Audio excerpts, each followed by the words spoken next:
राधा वल्लभ श्रीवंशी वृंदावन श्रीवंचन प्रभु प्रेमी कुबाजी नाम ध्वनि सुनकर पुलकित हो उठे। द्वार पर आई हुई साधु मंडली को देखकर उनका हृदय द्रवित हो गया। आपने सबको साष्टांग दंडवत करके कहा, आज मेरा अहोभाग्य है जो आप जैसे महानुभावों के दर्शन हुए। कृपा करके कोई सेवा इस दास को दीजिए। महंत ने कहा कि साधु बड़े भूखे हैं, इनके लिए भोजन का प्रबंध होना चाहिए। कुबाजी ने उनके आदेश को सहर्ष सिरोधार्य किया, परंतु घर पर तो एक चटांग भर भी अन्न था। कुबाजी ने मन ही मन अपने इष्ट देव का स्मरण किया। उन्हें एक उपाय सूझा। वे एक महाजन के पास जाकर कहने लगे, सेठ साहिब, मेरे घर 200 महात्मा अतिथि आए हैं, उनके लिए भोजन का सामान दीजिए। सामान का मूल्य आप जिस रूप में जितना चाहेंगे मैं सब चुका दूंगा। महाजन ने कुबाजी को निर्धन जानते हुए भी उसे भोजन सामग्री देना स्वीकार कर लिया, परंतु शर्त यह कि मुझे एक कुआं खुदवाना है और तुम उसे खोदने में पूरी सहायता करोगे तो मैं इस सामग्री के दाम न लूँगा। भक्त कुबा ने शर्त मान ली और महाजन से सारी रसद आटा दाल आदि लाकर भोजन तैयार किया। समुची साधु मंडली को भोजन आदि से तृप्त कर दिया। साधु जन भी प्रसन्न होकर उसे आशीर्वाद देते हुए वहाँ से विदा हुए। अपने वचन के अनुसार भक्त कुबाजी ने और उनकी पति प्रायण पत्नी पूरी दोनों ही महाजन के कुएं की सेवा में जुट गए। कुबा कुआं खोदता और पूरी मिट्टी बाहर फेंकती। इस प्रकार परिश्रम करते हुए उनको सफलता मिली और कुएं में जल निकल आया। पानी अत्यंत मधुर था, परंतु नीचे रेतीली जगह होने से ऊपर की दीवारों को कोई दृढ़ सहारा न रहा। फल ये हुआ कि एक दिन जब कुबाजी नीचे उस कुएं को और अधिक चौड़ा कर रहे थे कि ऊपर की कच्ची दीवारें नीचे धमाके के साथ जा गिरी। अब तो पत्नी चिल्लाने लगी। उसकी चित्कार सुनकर ग्राम के लोग इकट्ठा हो गए। महाजन भी वहां पहुंचे। कुबाजी मिट्टी के ढेर के नीचे दब गए थे। यह देख सब बड़े ही दुखी हुए। इतना मलबा हटाने में कई दिन लग जाने थे। लोगों ने समझ लिया कि कुबाजी के जीवित रहने की कोई आशा नहीं। उन्होंने भक्त की पत्नी को ढांढस दिया और कहा कि यह सब विधाता के खेल हैं, जीव कोई क्या कर सकता है। तुम पतिदेव की आशा छोड़कर भगवान के भजन में लग जाओ। पूरी भी निराश और विवश होकर घर चली गई।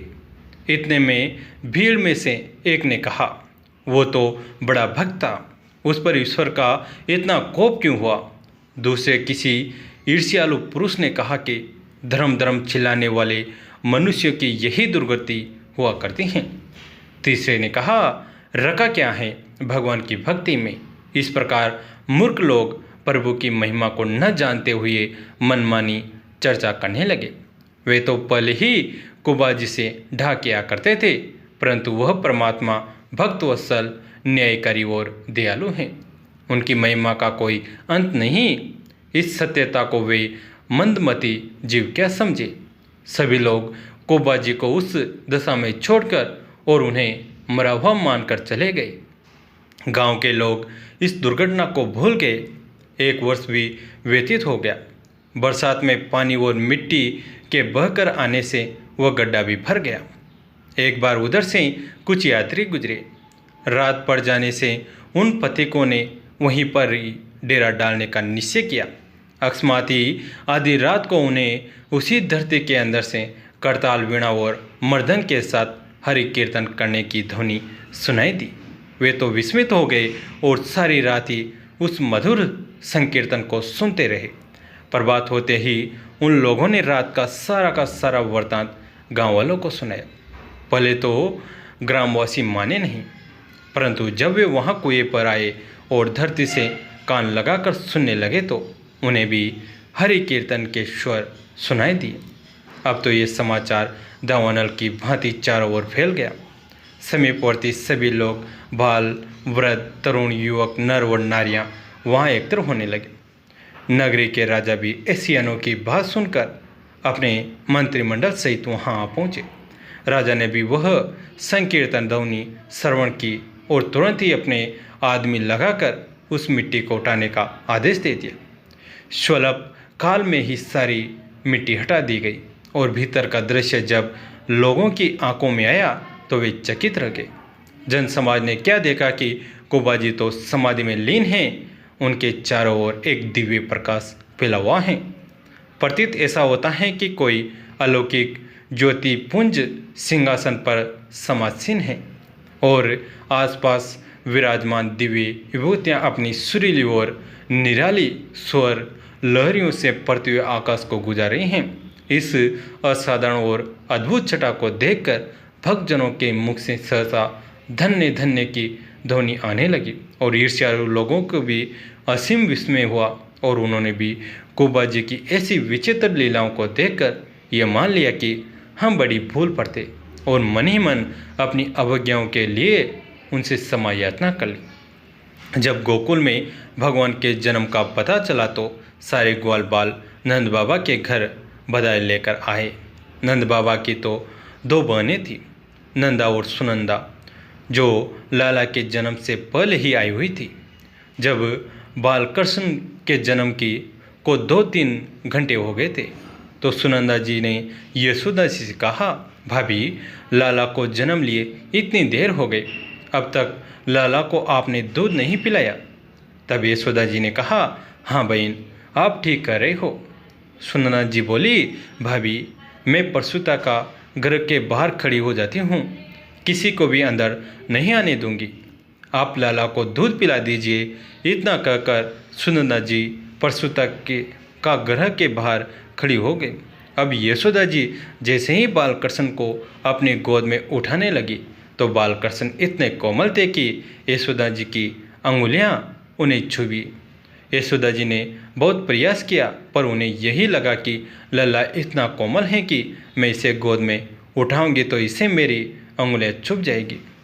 अब माता यशोदा जी ने लाला को तो पलंग पर ही लिटा दिया और स्वयं टेढ़ी होकर लाला को दूध पिलाने लगी। भगवान ने 1 घूंट दूध पिया, 2 घूंट दूध पिया। जैसे ही तीसरा घूंट पीने लगे तो बाहर खड़ी सुनंदा जी ने सोचा, बड़ी देर हो गई, अब तो लाला ने दूध पी लिया होगा। और जैसे ही उन्होंने खिड़की से अंदर झांका तो तुरंत बोल पड़ी, भाभी, लाला तो प्रथम बार टेढ़े होकर दूध मत पिलाओ, जितने घूंट दूध ये पिएगा उतनी जगह से टेढ़ा हो जाएगा। इतना सुनते ही यशोदा जी झट हट गई। तब तक बालकृष्ण ने तीसरे घूंट दूध भी घटक लिया।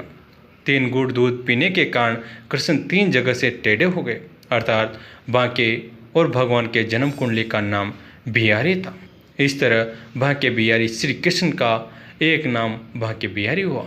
टेढ़े सुंदर नैन, टेढ़े मुख कहे बेन, टेढ़ो ही मुकुट भात, टेढ़ी कछु कह गायो, टेढ़े घुंघराले बाल, टेढ़े गले फूल माल, टेढ़े ही गुलाब मेरे चित में बसे गयो, टेढ़े पग ऊपर नुपुर झंकार करे, टेढ़े बांसुरी बजाए चित चुरे गयो, ऐसे टेढ़े टेढ़ीन को ध्यान धरे माया राम, लतपटी पाग सो लपेट मन ले गयो। संस्कृत में भंग का मतलब भी टेढ़ यानी तिरछा मोड़ा हुआ, सर्पिल, घुमावदार आदि ही होता है। गौर करे, भंगिमा शब्द का हाव भाव के लिए नाटक या नृत्य में अक्सर भंगिमाएं बनाई जाती हैं। चेहरे पर विभिन्न हाव भाव दर्शाने के लिए आंखों, होठों की वक्र गति से भी विभिन्न मुद्राएं बनाई जाती हैं जो भंगिमा कहलाती हैं।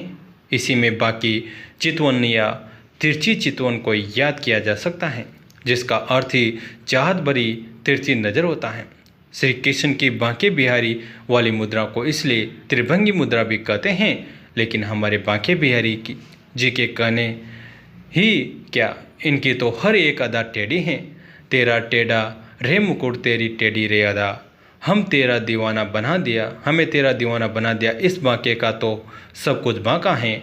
बांके हैं नंद बाबा और यशोमती, बांकी घड़ी जन्मे हैं बिहारी, बांके कन्हैया के बांके ही भराता, लड़ा के बड़े हल मुसल धारी, बांकी मिली दुल्हनी जग वंदनी, और बांके गोपाल के बांके पुजारी, भक्तन दर्शन देन के कारण झांकी जरोका में बांके बिहारी। नंद बाबा और यशोदा जी भी टेढ़ी हैं।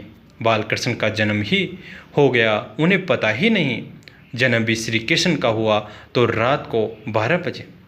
उनके भाई बलदाऊ जी जरा सी बात पर ही हल मूसल उठा लेते हैं और दुल्हन यानी राधा रानी वे भी बाकी हैं। दुनिया कृष्ण के चरण दबाती हैं, पर हमारी राधा रानी जी श्री कृष्ण से ही चरण दबाती हैं और उनके पुजारी भी बाकी हैं। वृंदावन में तो भक्त तो दर्शन करने जाते हैं और पुजारी जी बार बार पर्दा लगा देते हैं। तो हुआ ना उस बांके का सब कुछ बांका। जय जय श्री राधे। कैसी लगी आज की कथा? अगर अच्छी लगी तो इसे अपने दोस्तों के साथ, फैमिली के साथ शेयर करें। कहानी अंत तक सुनने के लिए आप सभी का तहे दिल से धन्यवाद।